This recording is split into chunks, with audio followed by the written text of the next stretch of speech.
प्रमुख देवता होने पर भी इनकी पूजा बहुत कम होती है।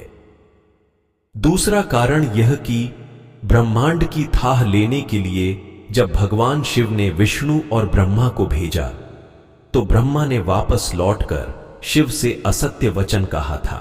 जगत पिता ब्रह्मा जी की काया कांतिमय और मनमोहक थी। उनके मनमोहक रूप को देखकर स्वर्ग अप्सरा मोहिनी नाम कामासक्त हो गई और वह समाधि में लीन ब्रह्मा जी के समीप ही आसन लगाकर बैठ गई। जब ब्रह्मा जी की तांद्रा टूटी तो उन्होंने मोहिनी से पूछा, देवी, आप स्वर्ग का त्याग कर मेरे समीप क्यों बैठी हैं? मोहिनी ने कहा, हे ब्रह्मदेव, मेरा तन और मन आपके प्रति प्रेम मत्त हो रहा है, कृपया आप मेरा प्रेम स्वीकार करें।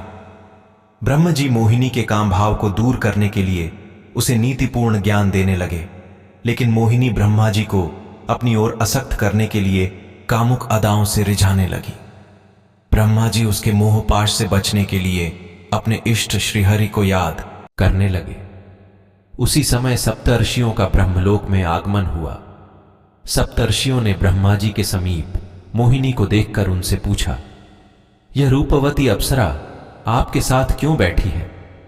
ब्रह्मा जी बोले, यह अप्सरा नृत्य करते करते थक गई थी, विश्राम करने के लिए पुत्री भाव से मेरे समीप बैठी है। सप्तर्षियों ने अपने योग बल से ब्रह्मा जी की मिथ्या भाषा को जान लिया और मुस्कुराकर वहां से प्रस्थान कर गए। ब्रह्मा जी के अपने प्रति ऐसे वचन सुनकर मोहिनी को बहुत गुस्सा आया। मोहिनी बोली, मैं आपसे अपनी काम इच्छाओं की पूर्ति चाहती थी और आपने मुझे पुत्री का दर्जा दिया। अपने मन पर संयम होने का बड़ा घमंड है आपको, तभी आपने मेरे प्रेम को ठुकराया। यदि मैं सच्चे हृदय से आपसे प्रेम करती हूं तो जगत में आपको पूजा नहीं जाएगा। पुष्कर में ब्रह्मा जी को एक यज्ञ करना था और उस वक्त उनकी पत्नियों सावित्री उनके साथ नहीं थी। उनकी पत्नी सावित्री वक्त पर यज्ञ स्थल पर नहीं पहुंच पाई। यज्ञ का समय निकल रहा था, लिहाजा ब्रह्मा जी ने एक स्थानीय ग्वाल बाला गायत्री से शादी कर ली और यज्ञ में बैठ गए। जाट इतिहास अनुसार यह गायत्री देवी राजस्थान के पुष्कर की रहने वाली थी, जो वेद ज्ञान में पारंगत होने के कारण विख्यात थी और जाट ही थी। सावित्री थोड़ी देर से पहुंची, लेकिन यज्ञ में अपनी जगह पर किसी और औरत को देखकर गुस्से से पागल हो गई।